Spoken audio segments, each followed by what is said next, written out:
গাজীপুরে রোভার পল্লী degree college অধ্যক্ষের পদত্যাগের দাবিতে আন্দোলনরত শিক্ষার্থীদের ওপর হামলা করার অভিযোগ উঠেছে বিএনপি নেতার ছেলে ও তার দলবলের বিরুদ্ধে।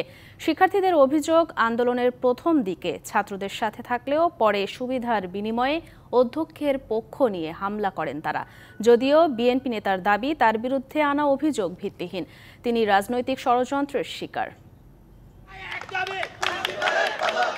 আওয়ামী লীগ সরকার পতনের পর থেকে দেশের শিক্ষাঙ্গনেও অস্থিরতা। বিভিন্ন স্থানে শিক্ষা প্রতিষ্ঠান প্রধানের পদত্যাগের দাবিতে চলছে আন্দোলন। এরই ধারাবাহিকতায় গত কয়েক সপ্তাহ ধরে গাজীপুরের রোভার পল্লী ডিগ্রি কলেজের অধ্যক্ষের পদত্যাগের দাবিতে সরব শিক্ষার্থীরা। তাদের অভিযোগ, প্রতিষ্ঠান প্রধান দুর্নীতি ও লুটপাটে জড়িত।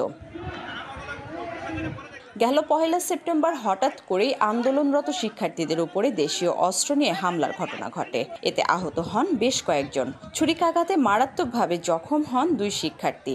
অভিযোগ উঠেছে, গাজীপুর মহানগরের 22 নং ওয়ার্ড বিএনপি সভাপতি আমিনুল ইসলামের ছোট ছেলে সিয়াম ও তার দলবল এ হামলায় জড়িত। আমিনুল ইসলাম, তার ছেলে সিয়াম প্রতিনিয়ত আপনার 20-25 জন ছেলেবেলে নিয়ে এসে কলেজের ছেলেমেয়েদের আক্রমণ করতেছে। ওয়ালটন টেলিভিশন মাত্র 25,490 টাকায় পাচ্ছেন গুগল টিভি। সে এলো কথারে বাইক চালাচ্ছে, মেয়েদেরকে ডিস্টার্ব করতেছে। আমাদের মিটিংয়ে ডাকা হয়, আমরা নিচে নামি। গেটের এই জায়গায় যখন আমি আসছি, তখন আমাকে বহিরাগত একটি ছেলে ওই জায়গা থেকে দাও নিয়ে দৌড়ান দিচ্ছে। তারা চাপাটি দাও নিয়ে আসছিল, আমাদের ঠেট দিয়ে গেছে এবং কি কয়েকজনকে আহত করছে। যদিও হামলার সঙ্গে সম্পৃক্ততা নেই বলে দাবি অভিযোগ বিএনপি নেতার। আমার বিরুদ্ধে একটা রচানো ছড়ানো, মানে একটা মিথ্যাচার।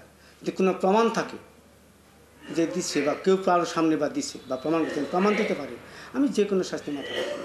অন্যদিকে শিক্ষার্থীদের ওপর হামলার ঘটনায় অধ্যক্ষকে দায়ী করলেন উপাধ্যক্ষ।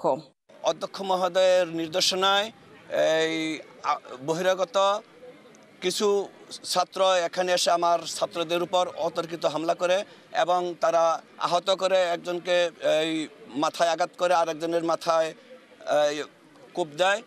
হামলার পর শিক্ষা প্রতিষ্ঠানটিতে শিক্ষা কার্যক্রম প্রায় বন্ধ হয়ে গেছে।